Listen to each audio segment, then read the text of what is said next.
welcome to everybody to Fat Guys on a Little Podcast. I am your co-host. You keep killing every those time. open. I know. Steve Markey, and always joined by Charles.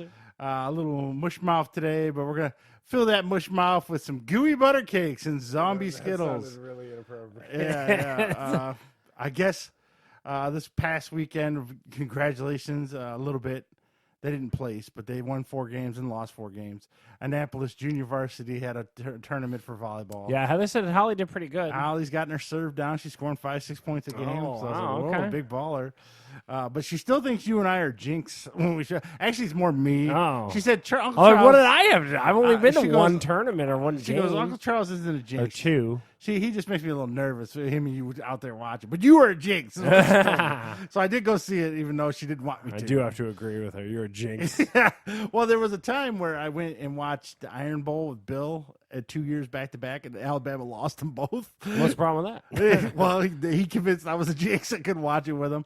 And then the last time Ohio State lost to Michigan, I was watching it at Wiggs' house. And Wiggs was like, "You're a jinx." So the both of them thought I was a jinx. And now my daughter thinks I'm a jinx. All right. So welcome to the podcast with the Jinx Cast. Yeah, the Jinx Cast. Yeah, but she's just big a jinx. Let me tell you a little story. It's Urban Outfitters is a website that sells a lot of Shawn Mendes, Ariana Grande. Oh, clothes. okay. I'm like, And because there's a store, right? There's a store. Yeah, around there? they're usually in higher end In the malls, but they got a mall, website too. And she found this $70 hoodie she had to have. She paid for it. Okay, whatever. I had to wait a month because it was on back order. And then they tell me they ship it. And they allegedly shipped it. Never made it to the house. Okay. Never made it to the house. This is just Holly jinx. I'm telling you, because there was a whole, the whole thing with the iPhone took forever, Yeah. and now and of course So she's a shipping jinx? Is yes, that and I'm like, well, we can get our money back. I don't want the money, I want the hoodie. Yeah, I was wow. like, Jesus. So I'm working through customer service so right now. this is right now. Yeah. They told me I got to wait another 5 days while they investigate. Oh, okay. They pretty much just ignore me and then issue me a refund is what they're going to do. When did it say it was supposed to be at your door? That was September 2nd. Oh, geez, it's been a while. Yeah, Yeah. it's been. And I can't. They shipped it through Laser Ship. Have you ever heard of that? I don't even know what that is. Not UPS, not FedEx. Laser What is Ship. even that? Is that? It's some kind of delivery company that I've never heard of in my life. And on the tracking, it says I was delivered. going to say, can you track it? Like yeah, through it said Laser delivered Ship? September 2nd. I don't even know what that is. I asked the neighbors. We went to 4 houses of the neighbors. No one's got a package with our name on it. Yeah. So they never delivered. Well, I've had it before where UPS has claimed something's been delivered and then it shows up the next day. Well, it's been. And way I would past the assume next that's day. a delivery guy fudging his numbers. Yeah. I don't know what Laser Ship is. Yeah. So I filed a complaint with Laser Ship, and then I filed a complaint with Urban Outfitter. Laser Ship. It's usually the sender that has to deal with it, not you as the receiver. Yeah, I know. Well, they're being dicks. Oh. They won't just issue me a refund. Target, I had the same issue a year or 2 ago with Target. No problem. Real quick and dirty. They issued it to me, and then they ended up sending me the package anyway. So I Yeah? got the money and the package. Oh, look It was at only you. like $30. It's not like I But got to over your at point, Target. they were real quick. Yeah, to, real quick and to help you out. But this place don't believe you. And Yeah. I wonder if maybe they deal because with they a got lot of deal. kids or Yeah, something. probably. Yeah.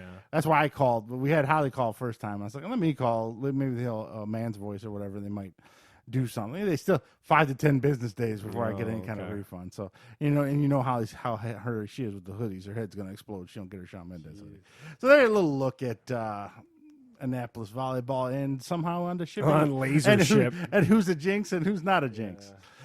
So we're gonna start off. We're gonna eat something. Now last week, to recap, we did try the Scottish meat pies. Yes. And they were disgusting. You know the best part was What? So that HP sauce, Heather paid $7.50 for it, and I was blown away by that. It's $4.99 at Meijer. I saw it there. I just laughed. I was like, That exclusive douche sauce. tax. Yeah. Yeah, because you went that exclusive place. Funny. Westbourne had crumpets. I almost went back down to a whole English thing for you, but I was like, I'm done. I'm done with the English food. What is a crumpet made of? It's like a weird biscuity looking. Like a biscuit and a pancake had a baby. Oh, that can't be that bad. Yeah, I don't know. But then again, at Paula Dean's, I guess we're not allowed to say that name, but Yeah. Paula Dean's, they Racist. had a thing called hoe cakes. And they looked like a little bit of a pancake with a biscuit, and they were terrible. So, Really? they were dry. Oh, okay. It was the worst thing. Everything else was great at that restaurant. Those hoe cakes, wow. those were terrible. So, No cakes. Ah! so our expert White Castle eater, Bill Vicious, has suggested these today, and they are tiny. These are the gooey. They call them gooey butter cakes on a stick. They're definitely not made in house. They're straight up prepackaged. Yeah. It's literally a piece of cake on a stick. Now, full disclosure, Michelle and Holly ate these already and said they were great, but they needed to be warmed up. Me and Charles are going to eat them at room temperature. They just look like a regular, like, what do you call it, bundt cake or something? I don't know. I was going to say, Don't look it's kind of like a special. coffee cake is what it looks like to me. Tastes really good, though. That is pretty good. Yeah. So all you guys who've seen these things at White Castle, Wow. That's tasty. they also have the cheesecake on a stick, brownie on a stick, everything on a stick for some reason at White This Castle. came from BV's recommendation. Yes, right? yes. Yeah, this Yeah, is you know, Bill delicious. ate about 12 of these one night. Yeah, wow. That's a really tasty thing. It's a gooey butter cake on a stick. Yeah, these are pretty good. Mm-hmm. It almost He's tastes definitely right on that one. like a dessert treat you get at like the holidays or something. You know, Yeah. that's what it tastes like. Really good. Highly That's a big recommend them. thumbs up from that. You know what it tastes like? It tastes like strudel. You ever get like strudel on top of coffee cake and stuff like that? It's very strudely. Mm-hmm. Yeah, it's good. 99 cents at your local White That's Castle. worth $1 for sure. Yeah, I know, and I don't think they're too terrible for you. They're around 200 calories because man. I think because of the size, they're pretty small. If they're any bigger, the calorie count would probably shoot up through the roof. But now you're just gonna listen to us chew. Yeah, listen to us chew on that delicious butter cake. That's BV's 100% right. That's delicious. Just so we're on the same. It's kind of almost like a sugar cookie and a piece of cake had a baby. Yeah. Yeah, that's delicious. Never doubt Bill's judgment when it comes to food. Yeah, he's right on with that. You might be able to doubt other parts of aspects of life, but not food. Yeah, butter cake is good, people. So thumbs up to Bill, thumbs up to White Castle, Yeah. and thumbs up to the butt. That's up there with the cinnamon roll biscuits we had. Yeah. I would almost eat that before the cinnamon roll biscuit. Yeah. That's really 'cause delicious. It's not even half as messy. And Yeah, it's easier only to eat. $1 too. You know what Yeah. I mean? Big thumbs up. One of the better things we've eaten Yeah. on the podcast. It's a nice juxtaposition Yes. for that terrible ass meat pie. oh, last that week. meat pie was so bad. I so- should have listened to Dad on that. That's really one. tasty. So next we got, and then some of you out there, man, I know my daughter, both our daughters have had Bean Boozle. Yeah, and we had been looking for these for a while, and I told Lorna, as we get closer to Halloween, we'll probably be able to see them. So these are Zombie Skittles. So these are all the snack packs, which works out well for us fatties, so we can only eat a snack pack out of it.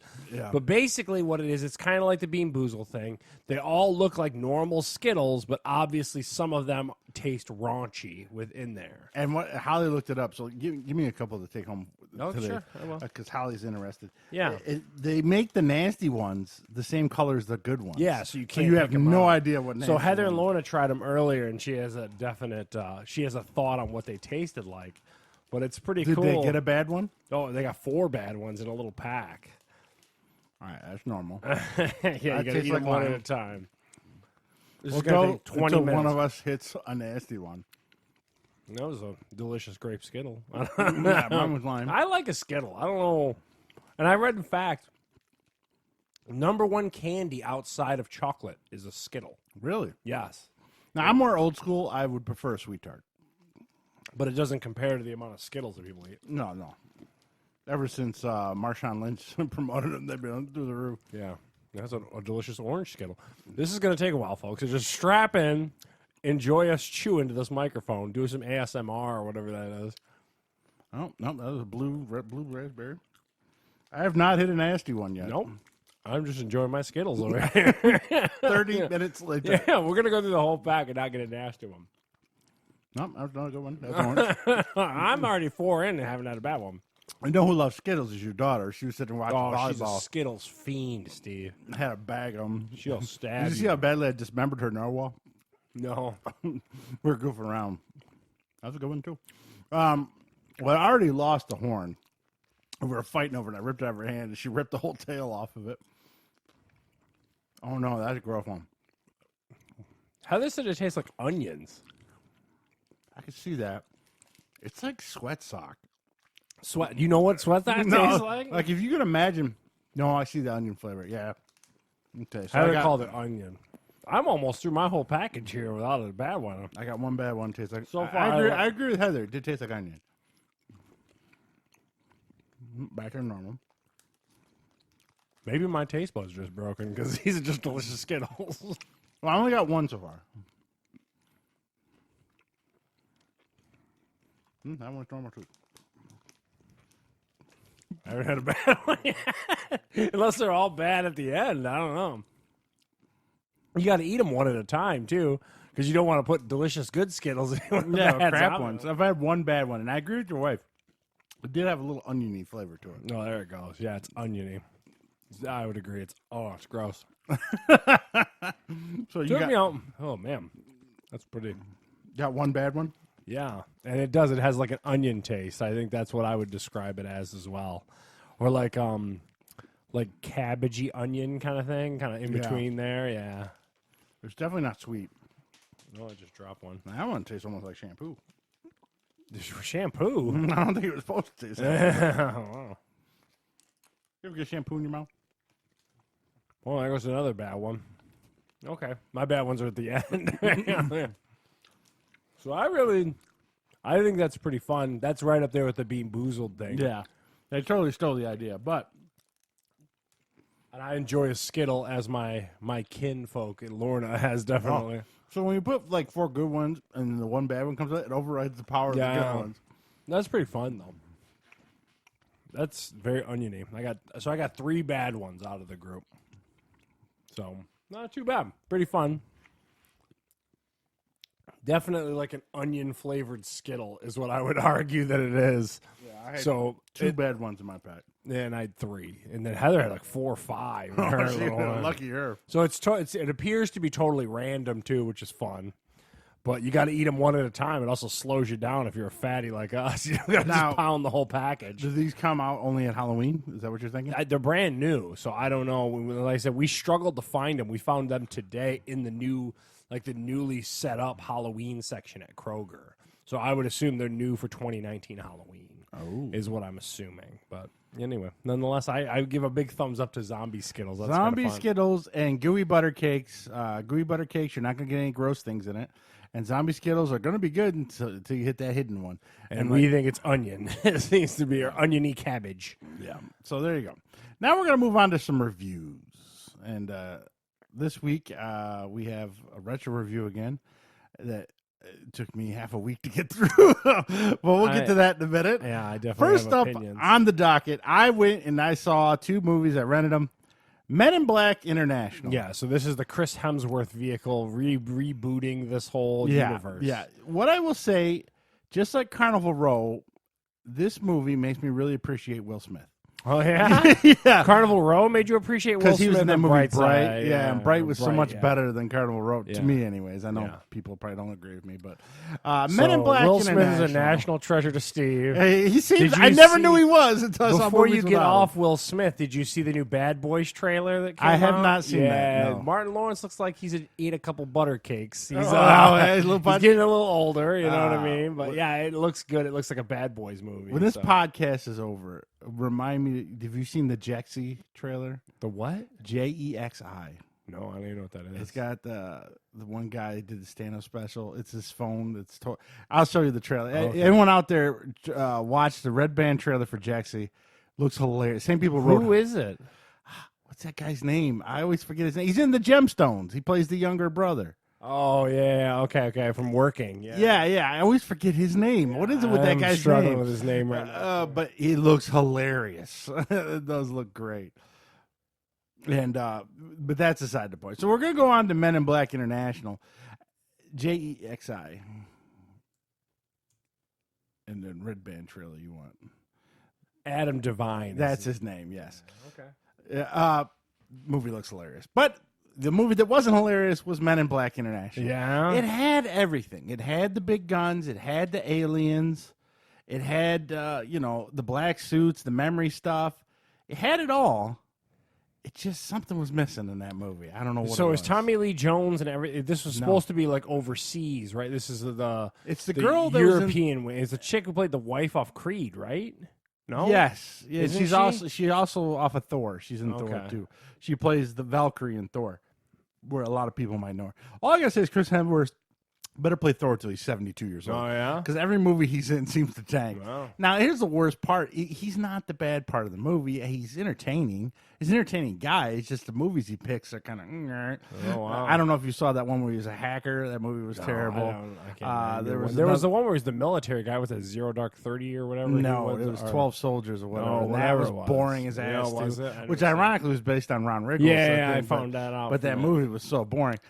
So in this one, it wasn't really boring. It was by the numbers, and I don't know what was missing. I wonder if it's one of those movies is why did it need to be made, is what I would argue is probably the Well, when the Sony leaks came out, they wanted to do a 21 Jump Street mixed with Men in Black. I think Channing Tatum and Jonah Hill mixed into that would have been hilarious. Yeah. And unfortunately, they didn't go that route. They went this route because we got Chris Hemsworth, he's huge, he's Thor. Yeah, it just wasn't all that. The funny one was there's a little character they find, and he's the guy from Silicon Valley, the Indian guy who's been in like everything. Yeah, it seems like yeah. Stuber. Yeah. He's really funny. He's entertaining. And the girl, so the story goes, she's a young girl. She's about 10 years old, and an alien gets in her house. And then the Men in Black back then show up, and they flash her parents, but not her, because they didn't know she was up in her room. So she becomes obsessed with Men in Black her whole life. Okay. And then eventually finds them, and She actually, knows there's more to the story, Yeah, and then and she she starts wants- to unfold. and she wants to be recruited. I She get gets ya. recruited and end up getting paired with Chris Hemsworth, who then the two have to save the world, just like Tommy Lee Jones and Will Smith did all those times ago. It just. She's kind of the straight man, and Hemsworth's kind of goofy. he's supposed to be the goofy Will Isn't Smith Liam character. Neeson in it as well? Yeah, he's their boss. Okay. He's their boss over there. And there's twists and turns and a little bit of twist at the end, but it's by the numbers. It felt a lot like, did you see Clash of the Titans? When the it new came? one, the remake, Yeah, or it the was- old school one? The new one. Yes, Did you see the new old one? school one with the bird? Yeah, the old school had the charm, but did you see the new one? No, not at all. It's like the same vibe. It's like, yeah, okay. It just, I don't know. Okay. It kind of lacked. 6 out of 10. Again, I give a lot of those out. So you saw this on Blu-ray? Yeah. Yeah. Yeah. These came out just this past week, right? Yeah, it looked nice. But now the next one with Booksmart. Now, people don't want to believe I'm Let me sex. ask a question real quick. I feel like you want to say the Men in Black one didn't need to be made. You probably didn't. I mean, it just didn't. Or just could have been done better. Or I guess. Yeah. If you're going to continue the franchise, find something. The two had no You're chemistry. just completely not into it. It's weird. And I thought it was just me. I always judge things based on my wife. And when Yeah. she's sitting over there reading her tablet, not watching Yeah, TV, I know. I'm like, This is a stinker. Yeah. So Wow. maybe they should have found someone who had more chemistry with Chris Hemsworth. The two were like in it, and they did the motions, but they didn't play off each other well, and it was just. Yeah. And she doesn't pull comedy off that well, Huh. where he did. But again, I don't know. I don't know who they could have put in her place. And I'm not blaming I it all just on feel her. like you're dancing around the fact it just didn't need to be made. It probably Is what didn't. I mean, it's what it boils even if down they to. rewrote the script and got different casting, I don't think it would have saved it. either. Yeah, It's just it just smells of a movie. You're like, why am I watching this? Why does this exist? It Why? feels like a franchise that's been milked, and Yeah. they've done 3, let it go. Yeah. They were fine. They We're were going big. back to the well. And Yeah, what is- it's just like when they went back to Independence Day without Will Smith, and it was like, another movie made me remember how good Yeah. Will Smith is. So you really take for granted Will Smith's charisma. Steve just- I'm just saying that right now. You want him to have the renaissance that Keanu Reeves is having. yeah. Well, he actually is. Yeah, in he's Aladdin. popular on social media, I believe. Yeah, I mean, Bright was pretty good for him. He was on Aladdin. He's there was 2 or 3. there's a things lot of he's done. backlash on Aladdin. Yeah, but then because of him, every review for Aladdin, Will Smith's great. Rest of the movie sucks. Yeah. That's what I always hear. But okay, so now we go to Booksmart, and Booksmart is This like is the Olivia Wilde. yes, and it's their answer to Superbad, if I'm not it's mistaken. essentially a female Superbad. Is Yeah. exactly what it is. Yeah. Ooh. Only 2 girls, not 3, though, right? Yeah, there's no McLovin. Okay. It's just 2 girls. The one's the youngest girl off. Is it the same premise? Almost exact. Oh, really? They're 2 nerdy girls that have straight A's their whole lives, and they've studied their whole lives and did everything right. And they're gonna go. One's going to Yale, the other one's going wherever. And They need to let loose this summer. and there's one last bash that people are having, and then they realize they studied their whole childhood and they need to go unleash. So they're trying to find and get to this party. Does this sound familiar? Yeah, exactly. The only thing is they don't have to pick up alcohol. That's the Yeah. only difference. Wow. I mean, it It sounds really exactly is. Well, wait the till I same. tell you the end. So, one of the young girls is she's off that show with Tim Allen, Last Man Standing. Plays his youngest daughter. I don't know her name. The other one's named they call her Beanie Feinstein. She's in the show I liked in the shadows and stuff. You'll see more of her coming up. She plays the chubby, funny friend all the time. And when it comes to all female cast, here we go. I want, and I think I've said it on the podcast before, just an all female, 4 female leads, 2 female, what it is, and just have a great time. Let's do a hangover. Let's just do it and be hilarious. Okay. Bridesmaids came close, but then there's a whole section of the movie where all of a sudden she has to get all emo over her boyfriend and then get in a fight with her best friend. There's always a weird turn. Yeah. The other one came close was Bad Moms. Bad Moms was really funny. It's rolling along funny, and then all of a sudden she has a thing with her kid, and her kid gets, and then it gets all emo. So those 2 movies came close, but they didn't do it. I thought for sure this would be the one. Nope. Going along real hilarious. Then the 2 girls have a giant falling out and a giant argument, and it's like, wow. So it's always so close. It's always. But it's not a bad movie, but it is a straight ripoff of Superbad. Yeah, the only thing missing are the doofus cops. Yeah, that's the only thing missing. Is there Seth Rogen, Cops do show up to the party just like they did in Superbad. But now her friend, the smaller friend that's off of Last Man Standing, she's gay, but doesn't know how to approach a female. They did it really realistic that way. Okay. And then it's awkward in that way. Yeah, she's very awkward. She's got a crush on this one girl, but she's not sure if she's gay. She doesn't quite get So that's why she wants to go to rules. the party to see what the. So they handle that great. But then there's 2 other gay characters that are just like over the top, straight from the birdcage. Okay. So it's like, how can you have such realistic gay character, and then these 2? It's like, what happened here? I get you. I mean, they're throwing a dinner murder party. One of them. It's like, so shenanigans happen. And then, it all comes together at the end and blah, blah. If you've seen Superbad, you've seen this movie. Except you laughed more at Superbad. Oh, okay. So that's the only bummer. Now, come to find out, and after, I was like, who is this Beanie Feinstein or whoever? It's Jonah Hill's sister is the main. Jesus. So at one point he was like, I mean, literally, it's yeah. So it's like, hey, well, we'll just make a new movie with Jonah Hill's sister. Wow. So it literally is the only people that show up is Jason Sudeikis shows up. He plays the principal. He shows up in a couple things. I don't think anybody else really. It's all young. Because that's what made Superbad kind of funny. Like I said, like the Seth Rogen stuff and all that, where they showed up. Yeah, the casting was Bill good. Hader was the other cop too. Yeah, the casting was real good. It's got again the young kid off the Gemstones that plays Adam Devine. No, that plays Danny McBride's son that just came back. Yeah. He's in it. So it's good casting. The concept's okay. They should have reworked the you just didn't like the weird falling out part. Yeah, and they did well. Not all the parts were hilarious, so they should have rewrote the script a couple times, fine tuned it. Yeah, and I think they would have had a real winner on their hand. The way it is, I give it a 7. So not a 6. Not a 6. So it's a little bit better than Men in Black. But now this next one you watch, I made it through about 10 minutes. I got bored. Did you? Okay, Yeah, so I actually really enjoyed it. So this is called. Is a stand-up special, I guess. Kind of. I don't know how to classify it. It was on Netflix. It's Colin Quinn. It's called Red State, Blue State. Yeah. And we've talked it before many times on this podcast. We don't get into politics stuff because it's just boring, quite frankly. Yeah, and overdone. But the nice part about this was, so it was kind of like he brought in a room and then he went through politics, no matter what your party is. Ripped on both sides. Yeah, it was very down the line of just like, here's how stupid American politics is. And you forget kind of just how witty and smart Colin Quinn can be at times. And I thought that it was cool that he could play kind of both sides and like, because we live in such a polarized world right now politically that like, if you're on one team, you're this way. If you're on the other, you don't. Yeah. And he's just pointing out the stupidity on both sides. What I also thought was funny was CNN actually produced this, which I thought was kind of funny too. I don't know if it was on CNN that it actually premiered with. I don't know. 2 guys that never watch news networks. Yeah, exactly, and not our thing, but. Are you officially old when you watch news networks on a regular basis? Either that or you're extremely Republican. I don't know. I'm not that big into my party or whatever. It's not my thing. What do you consider when you start watching tons of news? First of all, football just came back. I'm really not watching those channels right now. But the cool part is at the very end, towards the end of it, he kind of goes through the whole union of the United States, kind of state by state and kind of region by region, and just rips on every state in the union. It was super funny. he ripped out Michigan for like, just drop the Detroit. No one's ever coming back. Like, it was just really funny.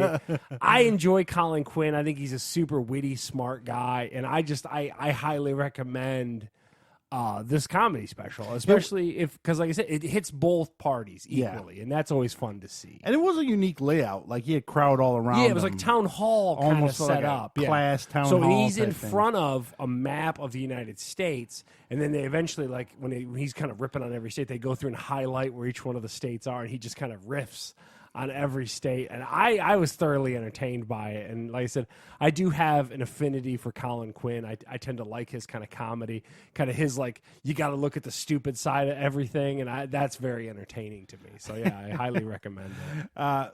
Like I said, only 15 minutes, but I was in a room with Michelle, and anything political she hates automatically, so we ended up changing it. I like an equal opportunity politics thing, where like, hey, look, there was idiots here, and the founding fathers weren't geniuses, and you know what I mean, just like all this whole thing. Like, let's be real here. Like, there's problems on both sides.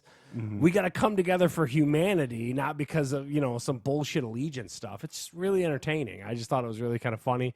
And like I said, I think he did politics very well, which I'm a fan of. So, Colin Quinn, Red State, Blue State. Not on the level of Dave Chappelle, but still very definitely not. It's not one of the best things ever, but I'm saying it's a quality stand-up. And I mean, even it kind of reminded me of like a funny way to teach history or politics. It's not even really like a stand-up special. Someone did one like that. Who's the guy? What's his name? He's got a big nose. He was Arlington on HBO. He was in Batman. He played the reporter. God, I can't think of that guy's name. Oh, what's his name? I know he's the original Batman. Yeah. What's his name? He played Arliss. Yeah, it's Arliss. Yeah. He has one like that. I saw it years ago where he actually goes into a history class and teaches like that. Yeah, and that he explains the middle finger and the whole history. Like it's really entertaining stuff. Yeah, and then like I said, what I liked about it was modern politics. And he just was at both sides. You know what I mean? It was very entertaining. Okay, so usually Netflix drops a whole series at once, but Charles is going to stay on Fridays. Why, Charles? Yeah, so I didn't want to. I've already talked at length about why the Great British Baking Show is an amazing show. You can reference previous podcasts. It's one of the best shows on TV. And another show that I'll get lampooned for at Rapid Fire that I just utterly love that's British as well. But anyway, I brought this up because I thought it was smart. Now, I've talked about it in the past. I think these streaming services need to trickle out. And I feel like Netflix has finally got it. One of the most popular shows on Netflix is the Great British Baking Championship, and there's currently... It's one of the most popular? It's one of the most... If you look it up, it's one of the most popular shows on there. And they're competing for that plate. It's so British. I love that show. I cannot even begin to tell you. That's for a different podcast. Just to understand, it's an amazing show. But the reason I bring it up is they're actually doing the trickle out. So every Friday, and me, my wife, and my daughter, every Friday, two weeks in a row now, have watched... The new episode premieres every Friday. And so I just think it's smart that these services are finally getting on board with, you don't necessarily have to do what network TV does, but you definitely need to keep people coming back. I think it's the way to do it. And so they're doing that with this. I'm sure there's been other shows, but this was the first one on my radar, aside from The Handmaid's Tale that Heather kind of waits until it all gets through. Yeah. But I think it's smart, and that's all I brought it up for, was it was interesting to see. A lot of services that do that. The DC does it. Disney's going to do it. You need to. If you're smart, you do it. Now, Netflix tried, we'll reference her later on, but I guess Chelsea Handler had a show, and that was on every night. As soon as you said Chelsea Handler, I turned my head off. I know. Well, I'm just saying they've been attempting don't like her. different kind of scheduling on Netflix. Yeah, this is the first, but that was kind of a talk show format, if I'm not mistaken, as well. Because they did that with the David Letterman show, if you remember that my no introduction or whatever, the next guest. Yeah, they did weird things with that one. They postponed that Howard Stern one forever. Yeah, didn't they? And that's the only one I want to see. Yeah, exactly. I've watched all those, actually. I kind of love that. I like David Letterman in the looser format. I watched the Obama and the Howard Stern one. Yeah, I've watched all of them. They're great. I care less about George Clooney. I like all. Like I said, it's and then when they show him go out in the real world with their family and stuff like that, I'm just into it. But, like I said, I just brought it up today. I think that more services need to get on board, and then the Great British Baking Show is amazing. So next up, and I'm pretty sure back by Christmas time, I told everyone about this one. And you did. I just brought it and up. Charles is just now catching up. Yeah, What did you think? I wanted of to co-sign Mule? your thought. Great movie, and it's on HBO. And you don't realize Laurence Fishburne's in this. Bradley Cooper's in this. Obviously Clint Eastwood's 147 years old and in this. Yeah.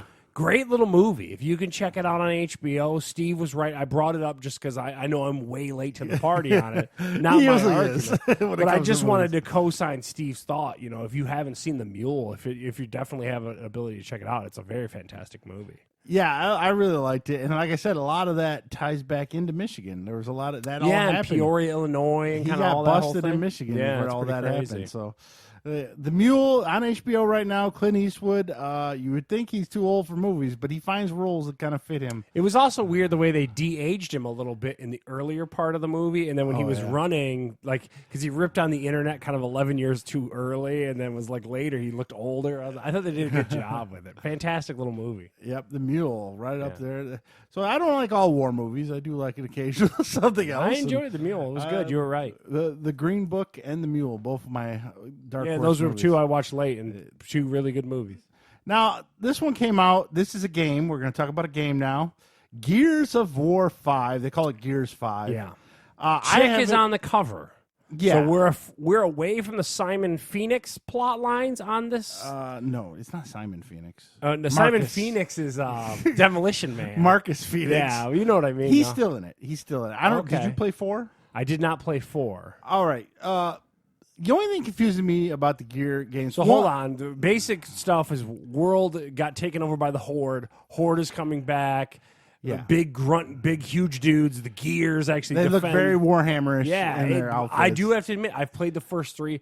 Fantastic games. Fantastic stuff. Before we start the review, the only thing I don't understand, I have the Ultimate Game Pass I got for $1. Yeah, I have it till the end of October. Yeah, great. So I've been playing the game basically for $1. I don't know how Microsoft is making any money on this game. Why are you complaining? I Just don't roll know. with it. I just thought it was funny. I'm like, $60 'cause you know I'm not the only one. for $1. I'm playing for $1. Yeah, So that's pretty awesome. I don't know how they're making money on this thing. But Steve doesn't care. I Just don't roll care. with it. So the end of Gears 4, they introduced a couple new characters. So hold on, there was a weird offshoot Gears that happened with the blonde guy. Yeah, that was kind of a side story of Gears of War 3. Yeah, So okay. it didn't. So then 4 picked up the main canon of the other ones. Yeah. So Okay. the problem with Gears of War is it seems like at the end of every game of Gears of War they eliminate the horde or they drive them back or whatever. Yeah, or they do some mega weapon that kills them all. Yeah, and then the next you're game, always working toward it. Yeah, You're always the working next toward game it. they're We right gotta back. nuke them in the hole. Yeah. Next game they're all back. But I So gotta don't- admit, man, they look beautiful. Oh, yeah, those yeah. Gears games look great.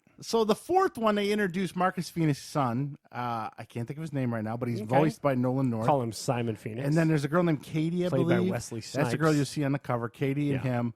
And then you still had Coltrane and Baird. yeah, and, they're getting all after them. it. And so that story, and then Marcus is retired at this point. Okay. So they go find I him. like how he's in retirement with the Horde. You know what I mean? Yeah, I don't Horde's know. living underneath It's the not- Earth's crust. It's not the Earth. I'm gonna They go. don't call him the Horde anymore. I forget what Oh, they call don't? him. The Locust. They call Oh, they him are some- locusts. Yeah, I'm sorry. They call Horde him- mode locusts. Yeah, they call him something else besides the Horde. That's okay. going to bug me. I should know it. I've been Yeah. playing it for 4 hours today. You think I would know? But they also do one of the things that the Gears games do. Cooperative multiplayer is really fantastic in those games. yeah. And God, I can keep going. Gears games are great. So right now. I've only played the single player, and I'm not done with the game. So I could give a full review if anyone cares in a week or so. But right now, I've gotten a good chunk in. And but the end of season 4, the girl you see on the cover, her mother is sucked into the. Well, we'll just call them the Horde. The core. The I think you're Horde. right. I think it's locusts. I think. You're right. Yeah, and she becomes one with the locust somehow. Yeah, And okay. somehow she has some kind of power. She gets like the queen of the locusts. Yeah, but she ends up. She's asking her daughter why she's still human to murder her. So that's spoilers. The end of Gears 4, you're the daughter and you pop your own mom in the head. Ah. But some of her powers kind of transition to you, the female character. Is the female in the big gear? Yeah. Does she hers feel slight? I mean, what's No. Because that was the best part of the original trilogy, man. You felt like this big lumbering dude. She's a little bit quicker, but not much. Okay. But she has, modified female versions of it, and she's got like fur under hers. So, so they did do that, but they didn't stick. Knowing Epic, or I think it was Epic that made those games, right? Yeah, it's Epic. I'm surprised they didn't stick her in a bikini with a chainsaw Unreal gun. Tournament Yeah, stuff. but no, she looks like them, just a little smaller. It really didn't. Gears 4. The only thing new gameplay wise is they introduced a little robot thing that flies by you. Is that like a scout? It's called Dave. Yeah. So what Dave could do, if there's a door that's locked, they can go in and cut a door open, and they can. You send them around. Yeah. Blah blah blah blah blah. So that was the only real new game feature in the fourth one. Fifth one, the only real new game feature in this one is you can update Dave. You can give him new abilities. Oh, and so stuff. you strap things to Dave. Yeah. So he could do he'll fly over and shock if they're hiding, you can't hit them. Yeah, he'll shock them. They'll jump up. You can pop them in the head. Okay. So that's really it. Everything else is the More same Gears, I'll tell you. core that. gameplay. I'll tell you, one of the best video game trailers that ever existed was that Gears trailer with the big legged monster that was coming out, and they played that real slow melodic song. Yeah, that Mad World song. Oh my God, that is if that didn't make you want to play that game, folks. It still looks fantastic. 4K. Yeah, God. I'll give them some credit. They've actually given some new kind of environments. Like there's a very colorful jungle environment. Oh, okay. It's funny though. You're in this very colorful, but then you drop down into a cave. And it's all dark again. But and now I'm currently. Are you still getting dog chains and all that kind of stuff? Yeah, you can find the still? collectibles and right now I'm in a snow environment. Kind of looks like Hoth. That's neat. Yeah. So and they're changing environments up a little more because some of the older ones that you kind of rinse and repeat. And each chapter, or it's 4 acts with about 5 chapters in each. From what I've been told, it's almost 15 hours to get through the campaign. So that's a good chunk of. And then people for $1, that's some good. If it was only 6 hours, I'd have been happy. Yeah. But so I've made it through. I'm in Act 2 right now.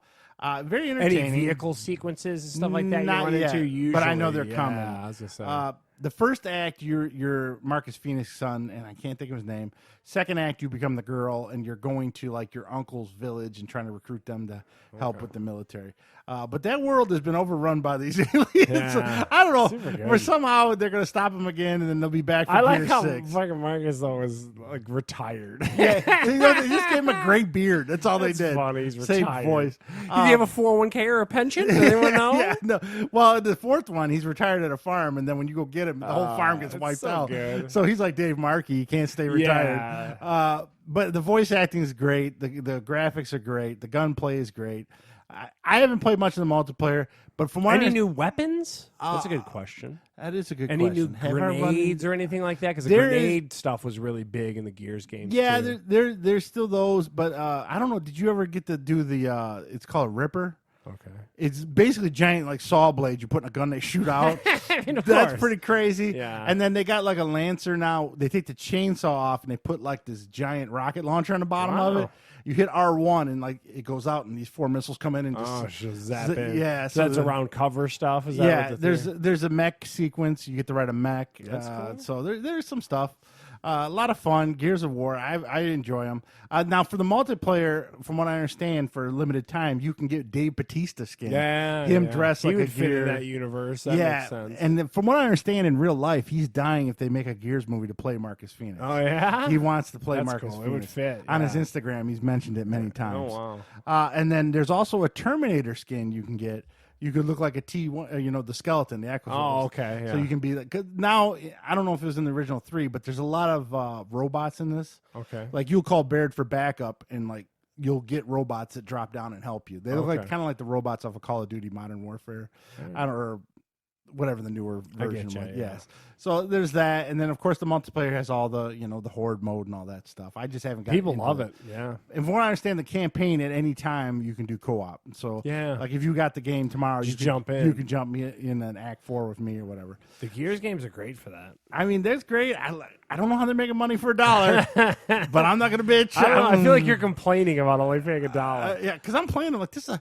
Because the sad thing is, it's probably one of the better games I've played all year. Yeah, you paid $1. Yeah, you feel like you're robbing someone. Yeah, I mean, it's so much better than half the games I've played all year, but it's up there. So Gears 5, highly recommend. Get Ultimate Game Pass. Even if you pay the full $14, you're getting $60. You can do it for a month in, month out. Yeah, you can get a $60 game for $14. So there's your reviews there. Now we're going to go into a retro review. Yes. And we went way back to 1939. We picked on the 80s a lot for like 3 weeks in a row. Yes. So then we went back to, Heather brought up a great one, and she said that, one of the most well-thought-of movies is Gone with the Wind. And I've never watched it. Nor had I. And I got to tell you, this movie is 3 hours and 58 minutes. I am shocked you watched it all in one day. Did you watch it all yesterday? I watched it all in between yesterday into today. I had to watch it over 3 days. Oh, my God. It was so long. Me and you were going to disagree on it because I'll tell you this. I didn't hate it as much as I thought I was going to. No. Because what I enjoyed about it was seeing it through a Southern person in the Civil War.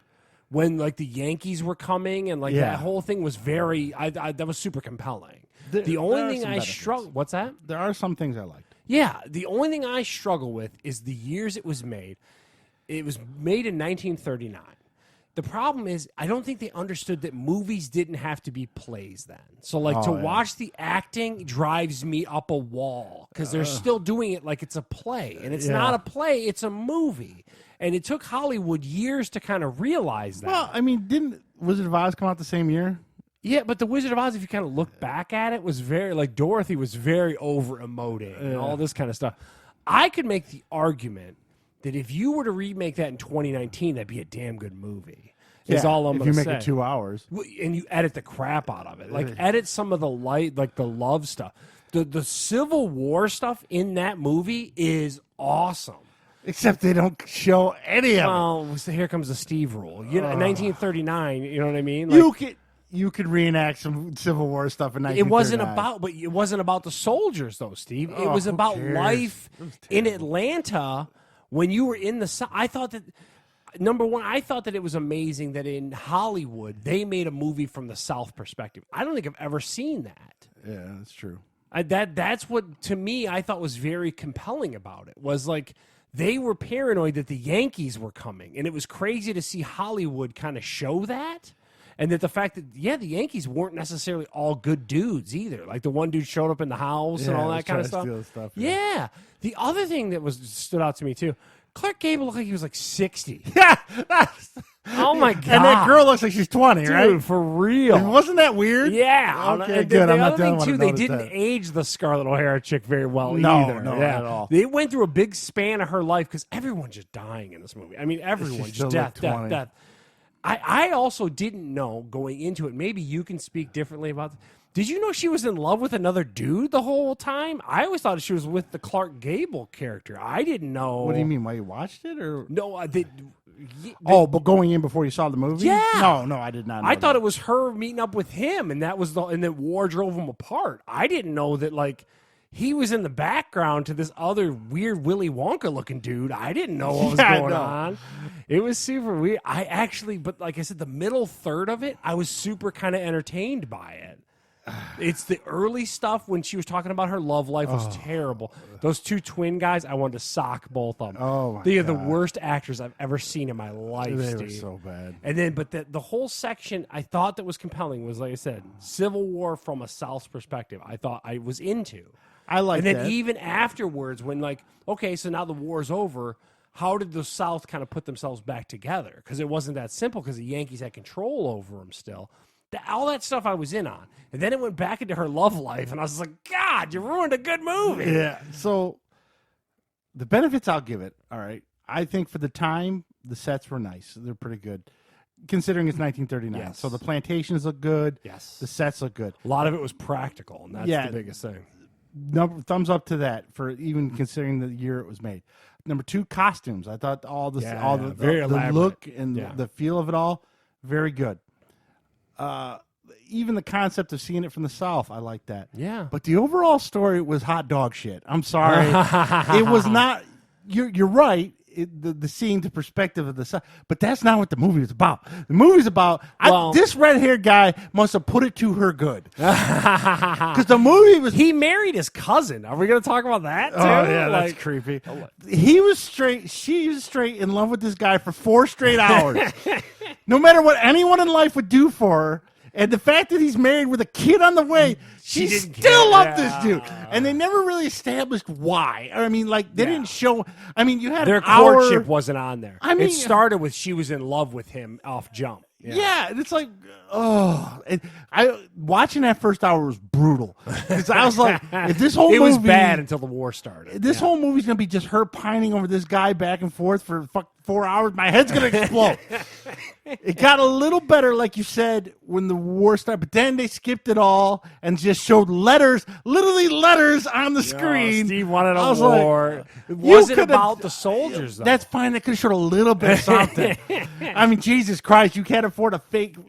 Civil War reenactment's been going on since the end of the Civil War. Go to Greenville Village and get some dudes. You'll see him right now. It's like, get out of here with that. Yeah. So, and then Clark Gable's like this Han Solo shifty guy. Yeah, he is. Yeah. He coming in and out the whole time. And he's not even like in the first half of the movie that much. Yeah. So you're like, why is he on a goddamn cover? He's barely in it. And then he just bounces back and forth to London and back during Civil War times. Yeah. And then the daughter died. Then randomly, yeah. So it was. So it ended up this weird love story, and then for some reason he knows she's a two-time floozy that's in love with Willy Wonka. What about when he gets her out of the bed and tells her to go get yelled at by the other chick? Oh yeah. Get out of bed, go get yelled at. And you know what they loved in that movie? Slapping. Everyone was slapping her. It was so dramatic too. The music would kick up and they'd slap. And that was one of my frustrating parts too. Just the scores, and like again, that's a very holdover from like plays where like the music is just continuing on, even when they're trying to talk and do dialogue. Yes, it's like, dude, you're killing me, dude. And now the opening theme music to Gone with the Wind is very iconic. I think they play at the Academy Awards because I'm like, why do I know this music so well? It's just in society. Yeah. So, but yeah, it was overly dramatic. No one actually spoke like a Southerner. No, It was like, how come no one actually and they sounds never like a Southerner? Explained where the Rhett Butler got his money from. Yeah, he just stole from everybody. And then, like, after the war, he never changed. It's still, like, I don't know, man. And he's, like you said, like, he had to be at least 50. So we looked it up. She was 25 when principal photography happened. He was 38. 38? Yeah, that's what they said. He's lying. That guy was 50, man. Like, I was joking with Heather at the one point. There's like that little baby. They have a little baby, and they show the baby. I go, that person is like 90 years old. It's so crazy. Well, I kept looking at the dogs running around. Those dogs have been dead for 60 years. Dude, like 8 generations later. Yeah, it's pretty nuts. But I got to tell you, the one saving grace from it was, and maybe I'm wrong, but I don't think there's ever been a movie from that perspective. I don't think there is. Yeah, and they also shined it up a little bit. They kind of overlooked the fact that we want to keep slaves. Let's be honest. Well, and then they sugarcoated over that kept quite a the bit. Servants after the end and everything too. And the slaves are eager to help them and happy about them. Yeah. The other thing I didn't understand too, or I didn't know rather, I don't want to say understand, but like it's a very big like woman's power thing. So here's a Scarlett O'Hara who's holding this whole 12 Oaks thing together. I didn't realize she was doing whatever she had to do to keep the farm and everything. That was when it was good. It was the last quarter and the first quarter is just terrible. There's about 40 minutes in the center of that movie that are pretty good. Yeah. And everything else, the other 3 hours and 10 minutes. So you watched it on DVD or DVD. So it was 2 discs. Oh my God! Oof. Did you? And again, it hold over some place. Intros, exits. Yeah, and the intros are like a 3-minute long music. Yeah, I had to fast forward to that. Yeah, scrub. Oh God, so brutal. I got to tell you though, I'd watch it before Highlander again. I'd watch it before Flashdance again. Yeah, and I'd probably watch it before I'd watch Purple Rain again. Really? I was entertained by. I told you, like I was compelled by like. That center half of that movie was a very good movie. I'll tell you what. I can't help but think that they should have remade it, but I don't think it's such Hollywood royalty. I don't think they touch it. Yeah, I had news for you. All 4 of those retro movies, I'm never watching any of them again. I'm just saying. If you got 4 hours of your life for Gone with the Wind, I'm playing Gears 5. Yeah. I'm out. I don't blame you. What do you want to do next week? What is get some folks? Casablanca is that family? Casablanca. I don't know what Humphrey Bogart. Right? I don't know what year that is. I don't either. I think it's in the 40s, I believe. Okay, so that's after that. We're moving. Oh, wait, that's the other thing. Gone with the Wind. One last thing. That famous phrase from it. Frankly, my dear, I don't give it. Just a throwaway line at the end. Yeah, it's like I was like, wait for. It's like Because that's another thing too. The end of the movie's so weird. They didn't end up together, and they got a divorce. I'm like, what happened here? And then I don't even know if Ashley's still alive. She got like married like 3 times. Yeah, it was so weird. It's just such an over the top. It reminds me a lot of that movie Pearl Harbor. Remember Pearl Harbor? Where there's a good movie there, but they got this over the top love story in it. Like Same thing right there. I'm good. I don't know, man. I could try to get Casablanca. I know I can get that. Yeah, I can get. Well, I'll get it through iTunes. Yeah, we'll go Casablanca next week. Okay, we'll see what that's all about. I think we're in the 40s with that one. Okay, we're bouncing generations. Yeah, and then we'll get one in the 50s. keep going up keep moving around. Go to the 70s. So there you go. I gotta tell you though, Gone with the Wind was not a complete. And again, I put on here for the notes on here. How did it win Best Editing? It did? It won Best Editing. There was no editing in that movie ever. I don't know how you Best Editing on a 4-hour motion picture. I don't know. It's funny, I was talking to Randy about this movie, and Randy automatically gets defensive about all old movies. Does he? He's got some big rose-colored glasses. Oh, okay. He went, I don't know if you remember, there was a Quavatis. It was over where it was, and on they Wayne served Road. alcohol. Yeah, it was on Wayne Road. They replayed it or something? Yeah, they re-released it when he was a kid in the 70s. Oof. And his mom and dad went and watched it at the theater for 4 hours. Oh, my God. There's no way. How did you do that? There's no way. Oh, he's like, I just remember that. I go, that's torture. That's child abuse. I just, like I said, give me that center section. Cut the ends. Let me re-edit that mug. I'll get you a good movie out of that. Yeah, you got to cut a lot of that. Throw in some CG fucking fights. Like, I kept joking with Heather. I go, dude, you're so lucky to have me. Look how dudes used to look. All right. I kept joking with her. I'm like, look at the way these dudes looked in that movie. I was like, these guys are messes in the 40s. The pedophile mustache that Clark Gable had. I don't know. That and then weird. like he always had a shit-eating grin on his face, no matter what they were discussing. Yeah, I kind of like that though. I told you, remind me of Han Solo the whole time. I guess that's definitely a good. If he was born in the 70s, if he was like different time frame, he would have been a great Han Solo. It's funny to see like kind of like movie influences kind of within it. You kind of see how that was like the golden era and stuff like that. Oof. But I'm telling you, man, from the South, I thought that was neat. I thought that was really neat. Yeah.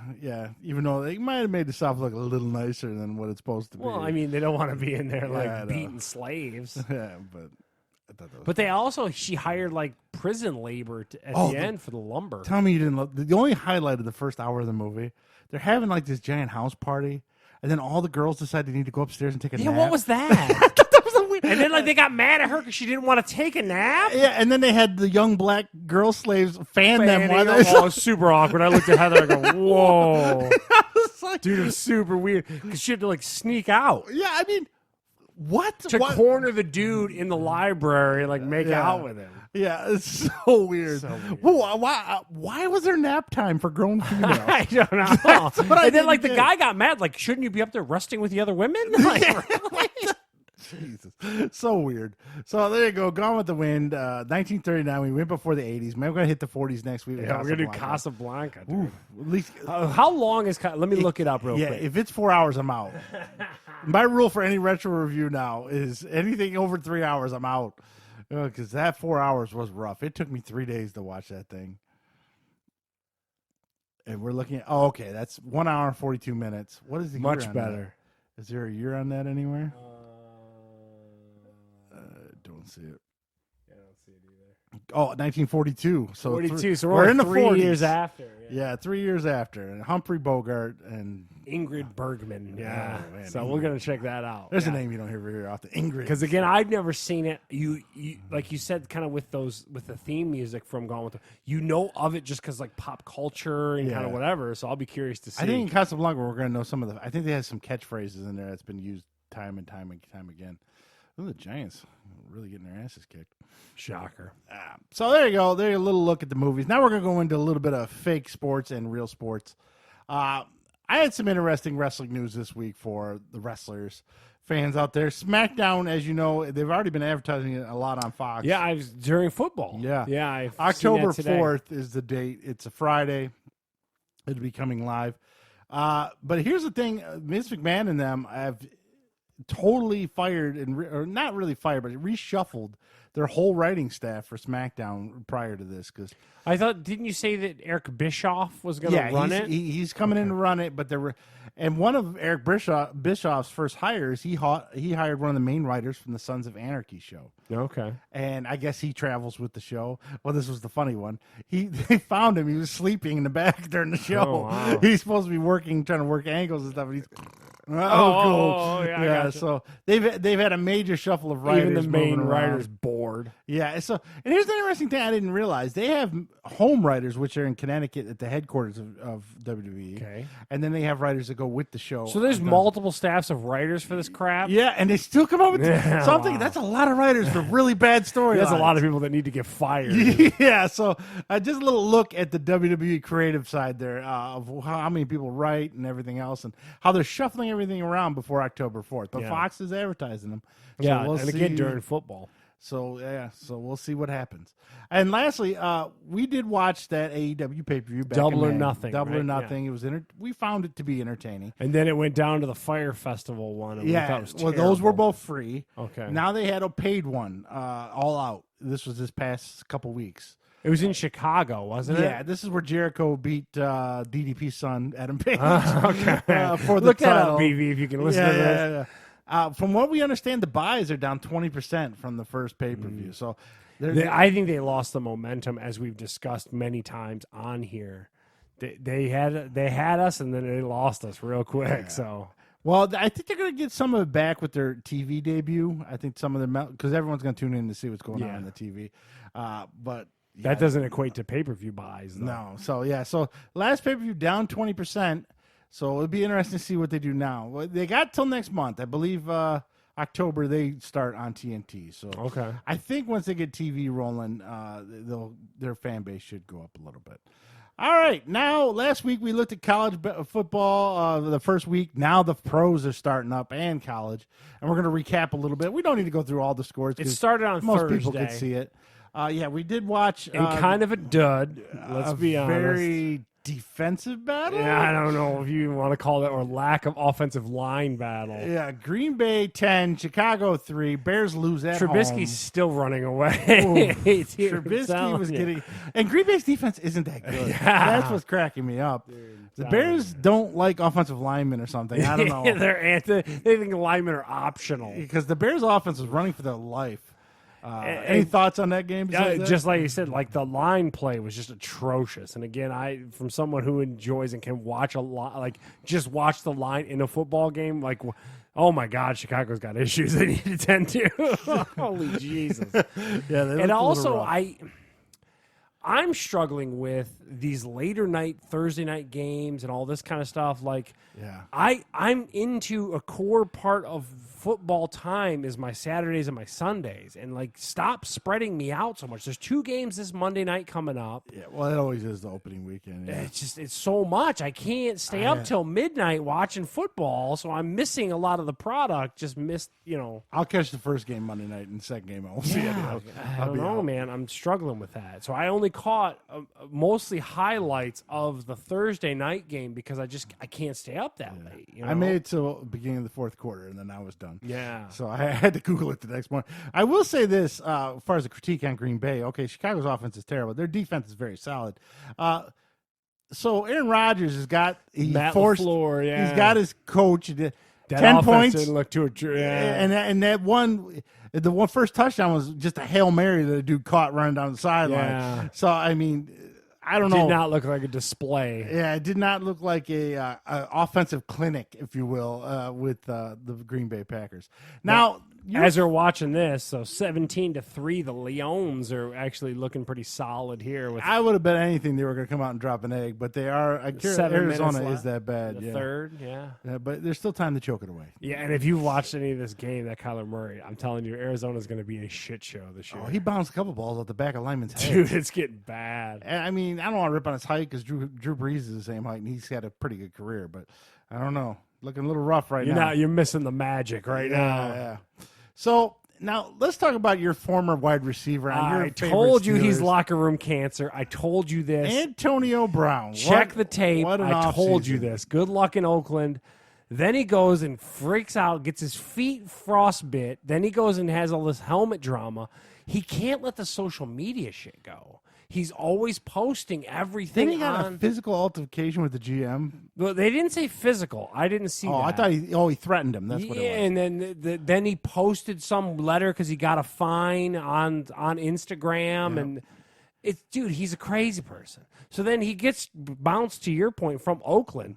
In typical Antonio Brown, the next day, the Patriots showed up and just gave him the same day.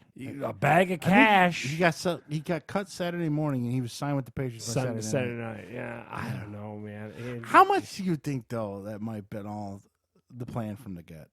You think so? You think he's that calculated? I think he's a crazy person. He's locker room cancer. Maybe not with the helmet and the freezer feet, but recently with the GM and going at it with them. You think so? That's a crafty thing if you come up with all that. You think that New England's just going to back the Brinks truck up, or do you think he already had conversations? Are you playing speculation right now? Yeah, no one's... But it's awful coincidental. The Patriots the same day are like, oh, here's a $10 million check. But they also lost that receiver. New England just did right before that went on IR, the receiver that they were drafting. And I don't know. I don't care. Antonio Brown is locker room. The Patriots cheat. Well, we all know Antonio Brown's locker room cancer too. So good luck to that. I don't believe it. We'll see. You know what I mean? I think there was some kind of his agent got in touch with collusion with the Patriots. Like, yeah, if he can get free, we'll sign him. Oh my god! He was like, do some crazy shit and get out of there. Well, he's Drew Rosenhaus is his agent, so. Yeah, I don't know. He's the shadiest dude in the fucking NFL. Yeah. All right, so we're going to leave Antonio Brown's crazy ass. He can't play this week anyways. They're not allowed until next week. And we're going to go back to college. And we're going to go to the big house. Yeah. Or like Scott Bergeron would say if he's listening, we're going to go to church. Yeah. Well, church almost burned down on Sunday. I've never seen Army dominate a professional team on the line of scrimmage like they did. And the funny part was Army dominated them by playing true Michigan football by just punching you in the mouth, which I thought was kind of funny that like all I hear is about Harbs and how he wants to be a Bo Schembechler throwback. He didn't look like he was too ready for that kind of offense. Where is this high-powered spread offense that they said they're going to have? I don't know. They scored 14 points against Army. 14. I got news. They almost lost that field goal, baby. That field goal at the end. If Army had a shred of offense more, they win that game. A guy at work, I wasn't watching the game, but he said they almost had 21 or something like that. They got like picked at the end zone or something like that. It was almost 21-14 at some point. Oh, I didn't see it. I didn't either. I tuned in way later. So. I caught the very end when Michigan had it on 4th and 2 and got stuffed by Army. No. And then Army went down. They had a chance at that field goal, and they just went wide right. Well, a little left. It would have been. So, of course, Harbaugh is in interviews this today. Downplaying how they're a quality program. He's and pissed at people and don't talk to me and blah, blah, blah. Yeah. Okay, so that was one. That wasn't the biggest game. One of the big games, did you remove it? What's that? Maybe I didn't put it up there. Your boys, Texas A&M. Yeah, well, I put Clemson was just rolling. Oh, man. okay. Clemson looks amazing. I don't know what. Texas Good A&M luck to anyone trying to stop them. They put up. I mean, what was it? 24-10, right? What's that? There was the touchdown's a garbage touchdown late in the game. 31-10, is that what it is? Probably. I thought it was 24-10. Nonetheless, Clemson looks amazing. Yeah, I tuned in initially and I was like, oh, okay, Texas A&M. And then they just couldn't do nothing. Trevor Lawrence is all over the field doing everything. It's crazy. He threw a pick, though. Texas A&M's defense, I thought, played solid. Their offense just couldn't do anything. They couldn't move the ball at all. They had one drive where they got a field goal. I got to tell you, I don't know who you got against Clemson. Yeah. Is it just a straight roll to the playoffs? I mean, I don't know. They're just headed for Alabama is all they're headed for. This is crazy. So now, and the other big game, not quite ready for primetime Texas. Yes. Playing LSU. I predicted LSU was going to fall apart this year. Shows you I don't know shit. There was an interesting stat. I don't know if you've watched the beginning of that game. They put up about LSU. In the last 5 or 10 years, the only top 10 team they've ever lost to is Alabama. They've beaten every top 10 team they've played. I'm like, damn. and I'm predicting their downfall, and I am incorrect. Yeah, Texas is still a step behind the upper echelon still. Yeah, this was in Austin, too. This was in hostile Matthew territory. McConaughey was there, and it wasn't enough. LSU put it on them. It was a great game, though. Did you watch any of that game? It Yeah, was a great game. It was That pretty high scoring. The weekend of our I game. thought of it'd the be more weekend. defensive than it was, but Yeah. a little more scoring than I thought. And now one of my predictions from 2-3 weeks ago was I thought Syracuse is going to scare some people. No, Maryland mollywopped. Yeah, mollywopped bad, like 60-something points. Oh my god! I was like, whoa! I don't know what happened there. Ranked 24th in the nation. And I got news for you. You know who Syracuse has next week? Who? Clemson. Oh my god! They're going to drop 70 so on that them. prediction's looking great. See, they're a late season team. Yeah, they're really just setting them up. I don't know. That just proves no matter what you pick in college, besides, Dude, it's tough. if you just pick Bama and Clemson, you're okay. You go out on a limb and look like an idiot, like we did. Man. So Syracuse, my prediction, totally smoked. Now in Nebraska, they lost to Colorado, right? I don't know. I'm pretty sure that I Colorado don't follow beat them. deep Big Ten because you know I'm a Big Ten hater. So It's just funny that Nebraska lost that and they were ranked too, so they're going to be non-ranked. Everyone else kind of held court. I don't think there was any other major upsets. I know USC and Stanford played late. But USC won. Did they win? Yes, USC won. So Stanford's done. So and Notre Dame was off this week, which is a very, very They play early New Mexico next week. Yeah, so watch them come out and win 14-17 like Michigan did. So then we're gonna move to the pros, and a couple teams forgot to get off the bus. That would be Or Atlanta. the private jet. Yeah, or the private jet. Yeah. That would be Atlanta and the Miami Dolphins. The Dolphins, we knew we're going to be shit. BV predicted this one. He nailed it. He well, predicted they Miami sold being everybody. terrible. But not that bad. Dude, Lamar Jackson had like 6 touchdowns. Yeah, I mean, Yeah, I don't know he about made that. up all his passing touchdowns for the season in one game. I don't know about So that. how many? So everyone's got to be dying But to play Miami, right? I was shocked to see Atlanta. Oh, You could go behind it and argue think the the final Minnesota score- thing, but like the offense was putrid. it was today. 28-12 was the final score. And it was like a garbage touchdown to Julio Jones. Yeah, Julio yeah. Jones had like 35 There's- yards. It was 28-0 at one point, so it was some garbage points at the very I end. ended up flipping over to that Cleveland game because we got the Cleveland. Yeah, now game let's talk opposite about of the hype of the Browns. that. Yeah, they had like something like 20-something penalties. It's crazy. They were just getting penalized all that they and then they couldn't pass block either. Yeah, it was- They need balance badly. Did you see that? Did you watch it? They throw way too much. You got to run it a little bit. I don't know. Keep them honest a little Yeah, bit. I mean, they were throwing way too much. And this was before. I mean, at the half, it was like 12-6 or something. I Yeah, forget it was what close. And then it just came out. And another thing, they lost. Odell Beckham Jr. just disappeared after the first half. No, Never go saw him. figure. Diva Jr. is gonna. Yeah, you know he what I mean? disappeared. I ain't getting the ball. I'm done. Yeah, What? so it's Okay. like it was a rough one for Cleveland today. Tennessee mollywopped them. Derrick Henry with a 75-yard Yeah, touchdown. Tennessee's screen. weird because Tennessee looked very streaky good, and then was like weird. Like Yeah. and you kind of touched on this when we did our preview or whatever. Like looked good for a couple drives, and then looked like they didn't know what the hell they were doing, and they Yeah. looked good for a couple drives. I'm like, what is going on? That's Tennessee. That's what they do all the time. Yeah, it's weird. When they can run, though, they're hard to stop, as you saw Yeah. today. Now, one of my pro picks, remember my dark horse was Jacksonville. Nick Foles is out for the Yeah, season I was gonna already. say. Is he out for the season? That's what they said. It's a clavicle bone broke. Oh, my Oh, God. man. So that pick's going to go down the toilet. BV's pick of the Colts would. Jacoby Brissett. Yeah, so his pick's down the toilet. It just proves you can never pick. What did Carolina do? I didn't even know. They lost to the Rams. Oh, okay. So, 30-18 at home, though. Carolina was at home. Yeah, so the KC was rolling. They smashed the Jacksonville Jaguars. My dark horse pick. I mean, there's a lot of season left, but they don't have their starting quarterback anymore. So, and they got a rookie quarterback they put in. So I don't know what's going to happen.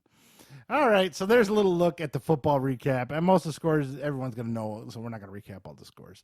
So now we're going to go into rapid fire and some new movies coming out on the 20th. What is Couple weeks away for the couple Rambo weeks. one. Yeah, we're a little early on some of them, but nothing. I got to really- tell you, 2 weeks in a row, I'm going to the movies. nothing's really coming out next week. It's Downton Abbey the first week, Rambo the next week after that. Yeah. So, okay, let's go start off. Rambo, Last Blood.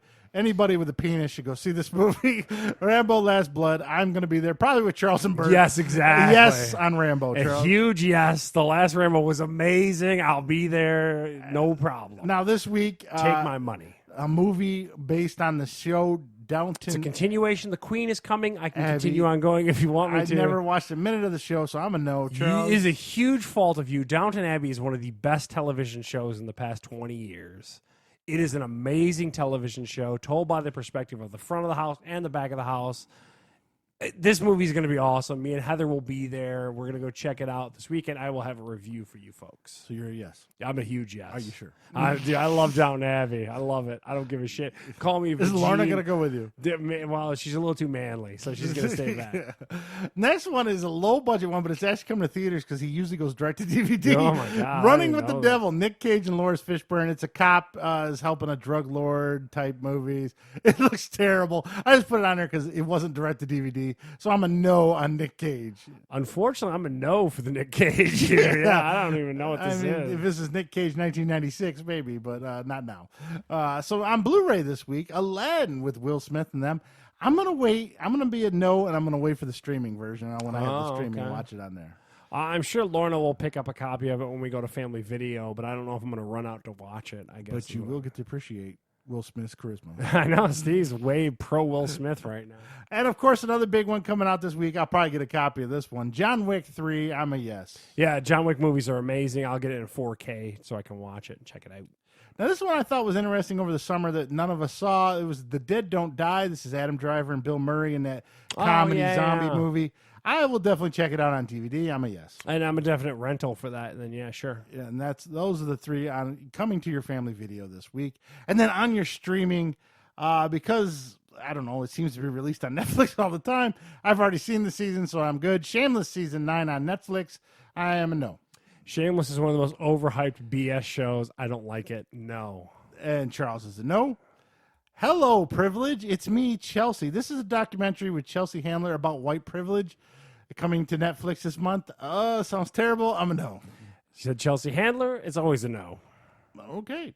And now Undone, season 1. This is an animated movie, something to do with mental states of people and stuff.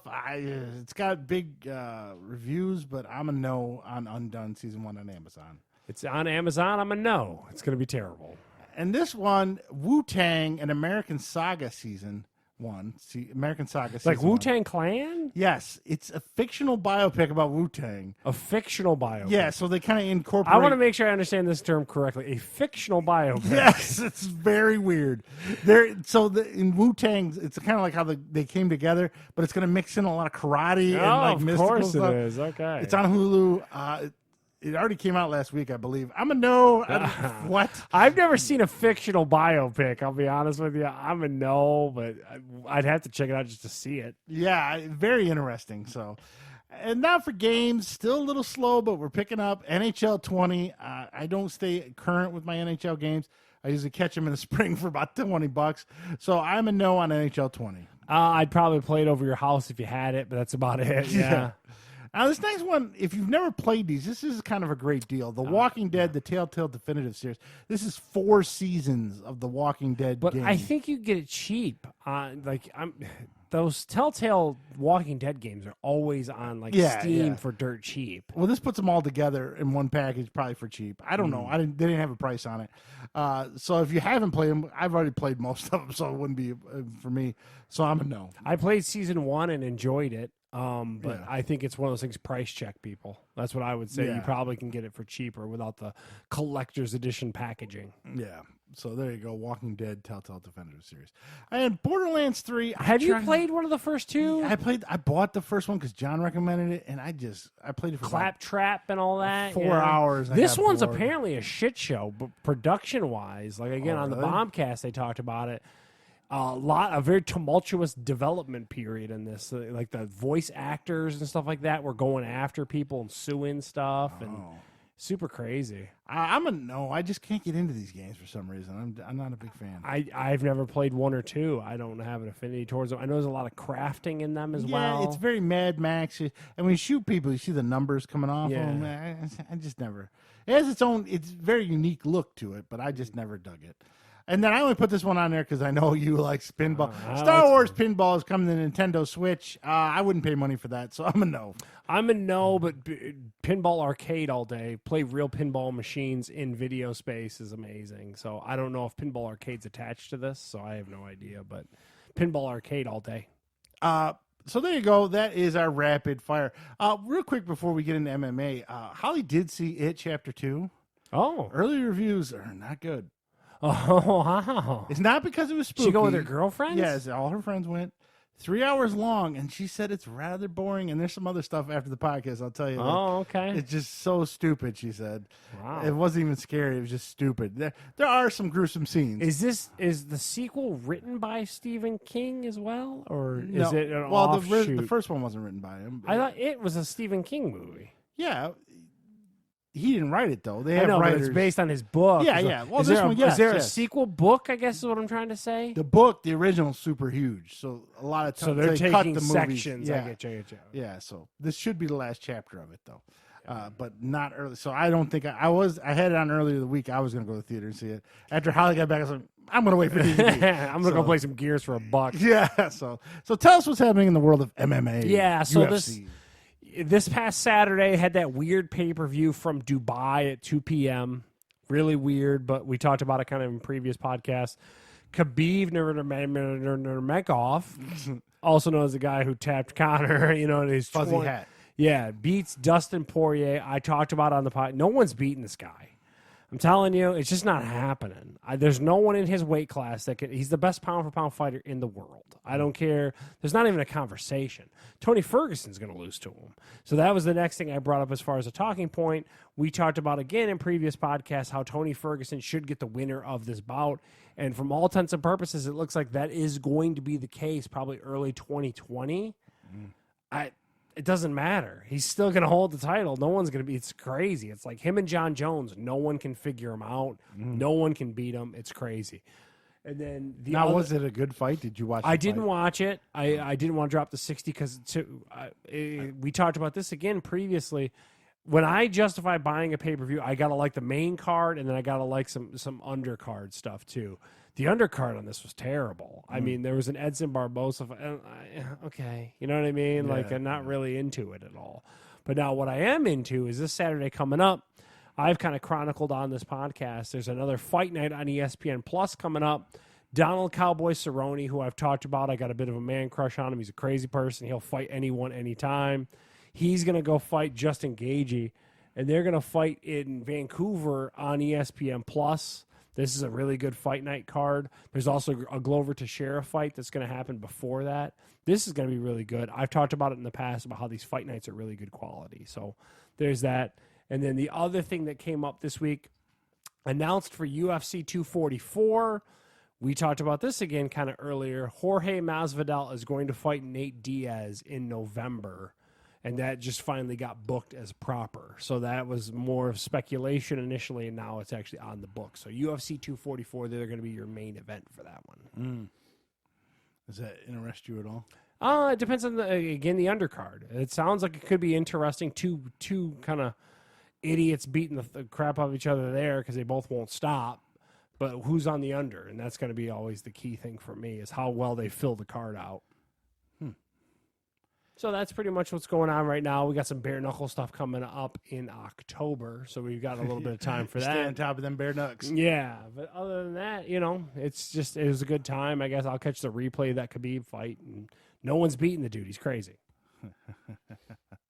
So there you go. Some MMA. Khabib with his fuzzy hat, kicking everyone's ass. Yeah. Do you think he'll go up a weight or down a weight? I don't think if he goes up one weight class, it's not going to be enough. It doesn't matter. No, he just submits everyone. It's the craziest thing. I don't know what you want me to tell you. It's like Hoist Gracie back in the day when he would just win all the time. Yeah, it's crazy. So we're going to go to the news. Some interesting news. Microsoft, like Google Stadia, I have some opinions on this. is testing their xCloud, which is essentially the same streaming service as Stadia. Stadia. They're testing it in Korea. And I know why. Oh, Charles. Because in Korea, broadband speeds are insane.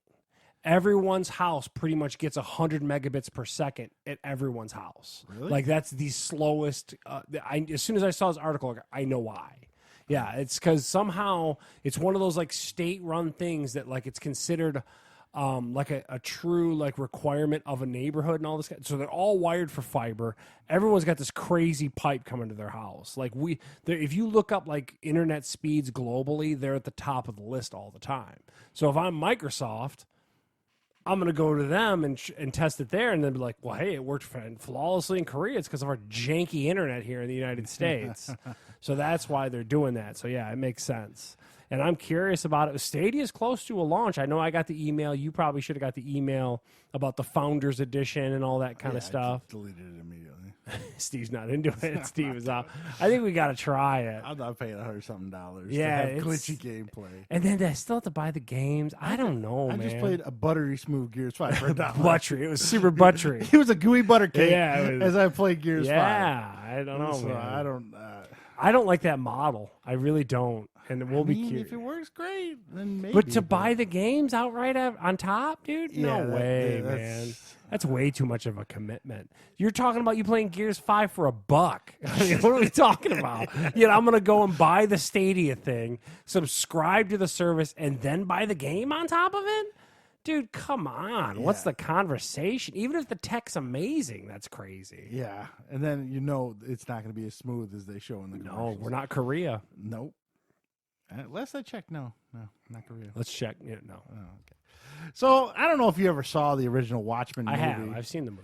It's kind of like it's supposed to be like an adult take on superheroes. All I know is that guy's dong was everywhere. Yeah, there's a lot of blue dong in.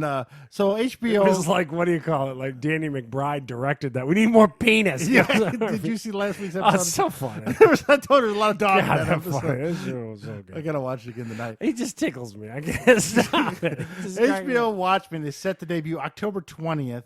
Now Regina King, is it her name? Okay, Regina King's an Oscar winner at this point, but in a lot of stuff. She seems to be the main actress in this. Okay, she plays some type of superhero with a black mask and a hood.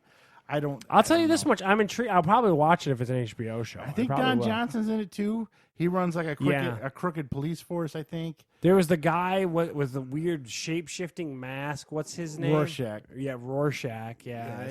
But he's not in it.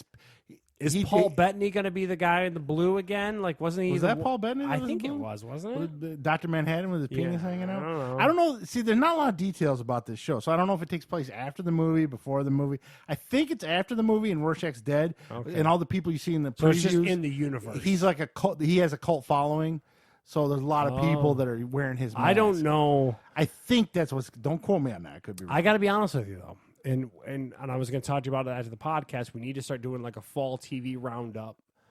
It's slim pickings, man. I got to find some new shows, Steve. Heather and I were just talking about that. Like, they're coming off with a Blackish spinoff called Mixedish. Yeah, oh, my God. It looks so bad. Grownish is terrible. I love Blackish. It's one of the best shows on TV. I'm going to come on a show called Milkdish. Yeah, exactly. Going to the Wellish too many times. Yeah, Wellish. Oh, my God.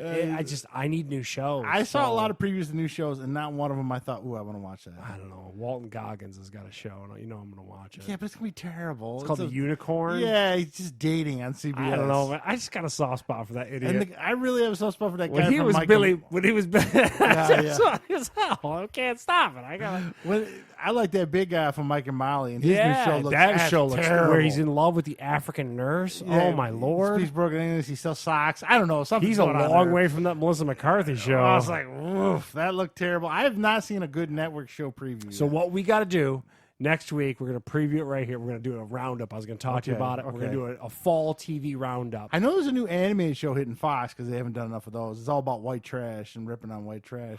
I'm not anti. A lot of SNL people in it, former SNL. Okay. So we'll have to look at that. So that'll be coming up next week because I believe a lot of the shows are going to premiere the week thereafter that podcast. So we got to get that out there so people know what to watch. Well, the Fox ones won't because they'll go into baseball playoffs. So. No, but they're all premiere because Masked Singer is like the 24th or something like that. Is that show? My daughter loves it, dude. Are you serious? My daughter loves it. You should have never shown her that. Oh my God, dude, she can't get enough of it. I hate Jenny McCarthy though. Is America's Got Talent still going right now? Yes. Oh my God, the show never ends. Yes, it is. It's in September. It's supposed to be a summer show. But to your point, was this Watchmen series is going to premiere in October. I'm going to check it out just because I need to add something. Man. I need some more content. Right now, current shows, I'm only watching the Gemstones. I'm not really watching. I just catch random I'm watching stuff. Johnny Oliver, and when he decides to make an episode. Yeah, I was going to say, I think he comes back today, so you might get an episode. And I'm not watching Ballers. I can't do that. And I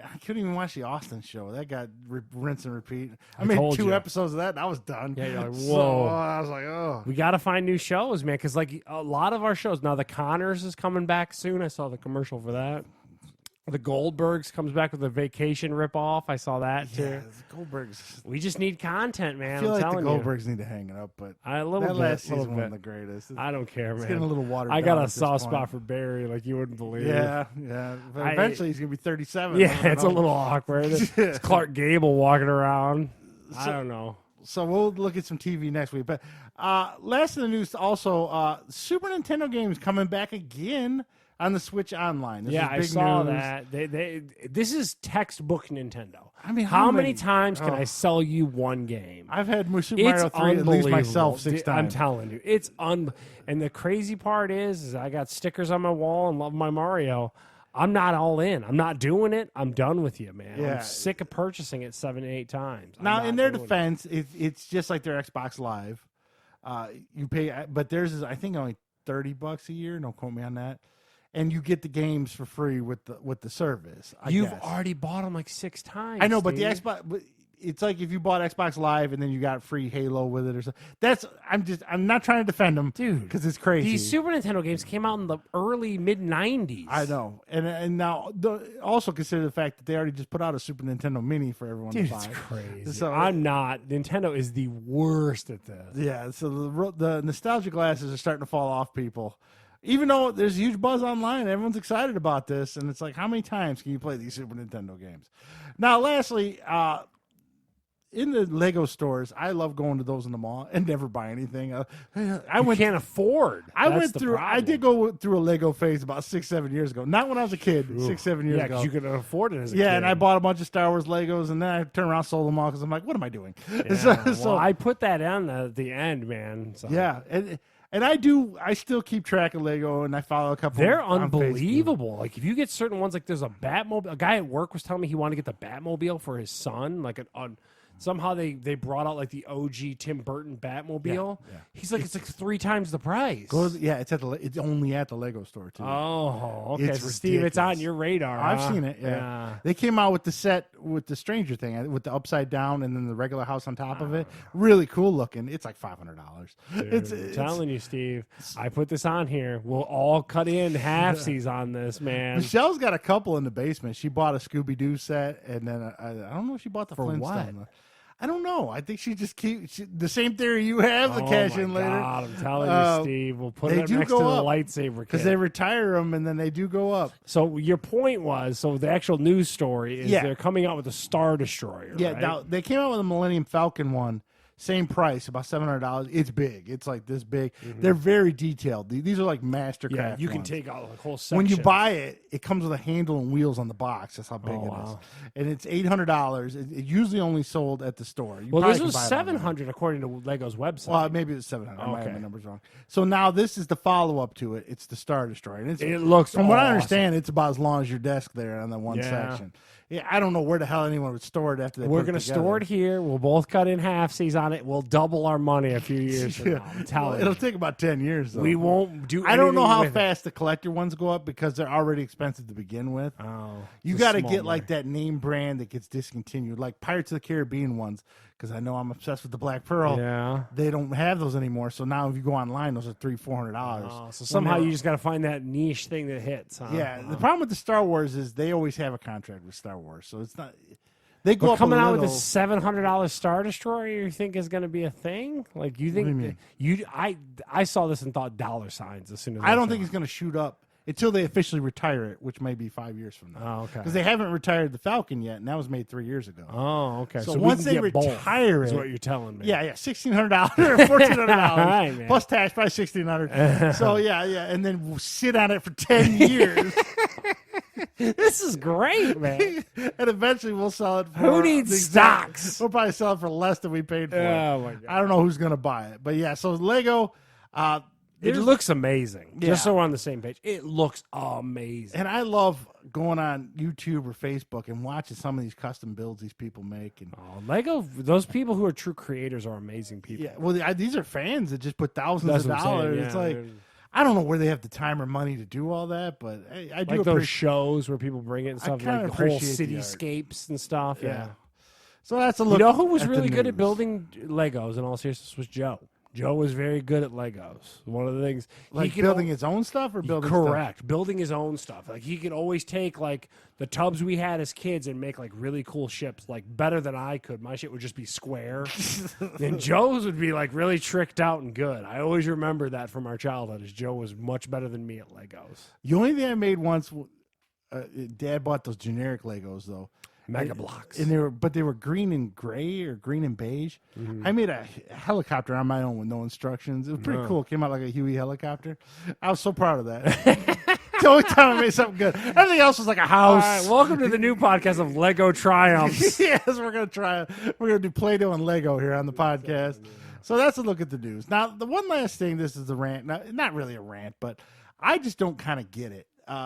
I know it's strong with my wife, but she's not the only one. It's fall. Yeah, It's fall in general. Soon as early September the hits, suburb white people. yeah, and then until about Thanksgiving, every middle-aged white woman goes crazy, and then the husbands go along with apple orchards. Do you understand this craze? I haven't been to an apple orchard since I went with Lorna's preschool class a while ago, and that was at this point 4 years ago, 4 years ago. I don't get it. I do like an apple cider donut or whatever they like, an apple milk. But you donut. understand what I'm saying? Oh, it's huge. Well, I mean, but then there's a whole pumpkin spice latte thing that we have to have a conversation. Oh, yeah, that too. At this point, you're trying to find traditions for every season. You know what I mean? Like, I don't know. I definitely, as a household and as a family, don't see the need to kind of like, oh, we got to go to the orchard. And I agree with them. My wife's big complaint is, like, the apple cider at an apple orchard does taste better than the apple cider you get in Kroger. That's also could. I will blind taste test that one day. Maybe a little, but not a word. There's no way. But Kroger not pushing through all those crowds and shit like that. Kroger's half a mile away from my house. An apple orchard tends to be 40, 50 minutes you're away. Parking far away. Yeah, and you're navigating assholes. Yeah, and it's the little shop where everyone's buying stuff is just packed. It's twice the price. Shit. I mean, I don't get it. I mean, it's just like the other day I went to Blocks, the farm market. Oh, that's right by the employee lot at the hotel. For the hotel. Because that place is jamming. Oh my god! I went that at whole 6 o'clock at night. They park on the grass and stuff like that. Yeah, because I turn right at Middle Belt right there. I was told by my doctor to switch out all my carbs, start eating more greens, more vegetables. So okay, I'm gonna so go. you went fresh. I'm going to fresh ones, man. Give me some deals, and they were some 40 cents a pound or whatever and stuff. And some were good, but they just put them in these big bins, and then everyone's just going crazy digging through it. It reminds me a lot of like Army surplus, where everyone's just digging through piles of.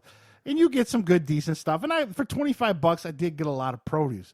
But then there were some things I was still missing, so I stopped at Kroger. Did you get lectured about your sugar again or something? No. I didn't get lectured about my sugar. I went and saw a dietitian this past week. Oh, okay. Actually, my doctor's very happy with mine. I had 2 doctor's appointments this week. I'll tell you. Lucky you. Yeah. Oh, I hate it. Yeah, I never felt so fat and out of shape in your life, did $20 you? $20 a visit is so annoying. But no. So I went there, and some of the stuff was good and stuff. But now I wanted to go grocery shopping this week because now I got to eat a certain diet. Yeah, okay. So I went to Kroger afterwards to get what I was missing from there, and I'm comparing. It's not a huge fall off. It's not a huge saving. So they had avocados for 99 cents at the farm market. So I bought 2 avocados. Now you know that they didn't grow avocados at Blocks. I know. There's no way. Or oranges. I know there's no way. Yeah, I know that. So I bought the 2 avocados. I go to Kroger, they were 89 cents. I was like, So there's some things that are more and something and you could argue that the Blocks, it's all fresh. Where Kroger's, they get it. Or it's perceived to be fresh. Yeah. And there's always that rumor that a lot of grocery stores put this like layer of wax over their stuff to keep it. I don't buy that, but I mean, they say that. I'm sure someone's listening to this going, dude. Yeah, I know. And then farm markets and I worked at a grocery warehouse, so I know. A few months back, I get a big hard on because I'm Mr. Green jeans all the time and stuff like that. So I told Heather, I'm like, hey, on a Friday, Saturday, I can't go up there because I'm at work on those 2 days, but I'm like, slide up. Dearborn's Farm Market's right over here, right behind the new Ford stuff. I'm like, go see what's going on. Maybe you can get some cheap seasonal local shit. I don't care. You know what I mean? Like, go up there. It was the worst. Heather's like, dude, there's nothing. There's a bunch of Kim selling fudge, and that's it. She's Where like, was this? Right up here at the Dearborn Farm Market. Okay. Right over here. She's like, it was terrible. A bunch of Kim selling fudge. Yeah, she's like, it was nothing. No local farms selling their like whatever crop they had this week or nothing like that. Well, you live right by Dearborn Market. I live right by Westbourne. Westbourne, that's and then it, sorry. Dearborn Farm Market's on Monroe. So Westbourne, we've gone to a couple times. It doesn't seem like Westbourne's any cheaper than going to Kroger. Oh, it's completely not. And Westbourne is very much like a niche kind of smaller market that charges you crazy because they, to your point, they do put out some good stuff, but it's expensive. I would never tell anyone to go to. I go to Westbourne for the desserts. Yeah, they had. Ironically, we went there, and guess what they had there? Just baked cupcakes. Yeah, the desserts. Yeah, so that's what Michelle ended the up dessert buying counter with at Westbourne's amazing. So, and the other thing, their pre-made stuff's very good too. But I would definitely tell no one to touch the Westbourne. But yeah, I mean, it seems like all these specially made farm market things are a big trend. What was the one Amazon bought out? Whole Foods. Whole Foods Yeah. started it. We did. We went to a Whole Foods all the way out in Ann Arbor at one point just to check it out. I wanted to see what it was about. And we didn't buy much. It just it wasn't. We do. Westbourne has got quality stuff. It's just you pay through the nose for it, man. It's like I can't. I used to have a client, Joe's Produce, over there at 7 Mile. The one you do the website for. Yes, yes. yes. It's very similar to Westbourne. Yeah, I feel the produce is overpriced, but they do have terrific desserts. Yeah, exactly. And they have a whole bar where they cook food and stuff like fried chicken and stuff. It's the same thing at Westbourne. Yeah, I think that's all good, but the produce is a little overpriced. Yeah, dude, it's like $6 for some asparagus. I'm good. Yeah, it's like that seems a little overpriced. All right, everyone. So that's going to do it for this week. Next week, we're going to have a TV preview. Yeah. See if we're going to have a review of Casablanca. Apparently. Casablanca. Maybe we'll bring BV back so he can tell us what TV he's watching. Because we're running low on guests lately, but I don't mind it. So until next week, you can catch us on Google Play, Apple. Why am I going blank all of a sudden? Apple iTunes, Spotify, and Fat Guys on a little podcast. FatGuysLittlePodcast.com. And also, you can catch our feed on the Facebook as well. So until next time, this is Steve. Charles. And check you later.